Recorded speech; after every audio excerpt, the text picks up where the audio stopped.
আজি এটা ফুলকবিৰ ৰেচিপি আপোনালোকৰ মাজলৈ আনিছোঁ। খুব ভাল লাগিছিলে ৰেচিপিটো খাবলৈ। ভাবিলোঁ শ্বেয়াৰ কৰোঁ আপোনালোকৰ লগত। আৰু এয়া বইল কৰি ল'লোঁ। বজাৰৰ পৰা অনা যিকোনো পাচলিয়ে মই তেনেকৈ বইল কৰি লওঁ। আৰু এয়া কেৰাহীত তেল দিলোঁ।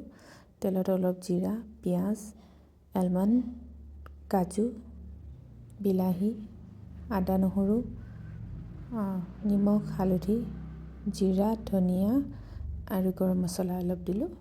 যিখিনি ঘৰতে থাকে সেইখিনি দি অকণমান সময় ফ্ৰাই কৰি ল'লোঁ। আৰু কামো চলি আছে মাজে মাজে। এয়া ধুনীয়াকৈ ফ্ৰাই হৈ গ'ল, আপোনালোকে দেখিছে। আৰু এয়া কাঢ়ি ল'লোঁ। কাঢ়ি লৈ একেখন কেৰাহীতে অকণমান তেল দিলোঁ। তেল দি বইল কৰি ৰখা কবিখিনি ফ্ৰাই কৰিছোঁ। আৰু এইটো খুব টাইটকৈ লাগি ধৰিছিলে। আৰু এয়া খুব ধুনীয়া হৈছিলে। পেষ্টটো চাওকচোন কিমান ধুনীয়া হৈছে।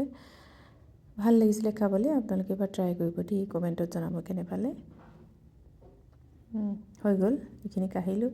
একেখন কেৰাহীতে তেল কিন্তু দিয়া নাই এইবাৰ। কেৰাহীত যিখিনি তেল আছিলে সেয়া এইখিনি দি উতলিবলৈ দিলোঁ। তাতে ফ্ৰাই কৰা কবিখিনি দিলোঁ আৰু ওপৰত অকণমান জালুকৰ গুড়ি ছটিয়াই দিলোঁ।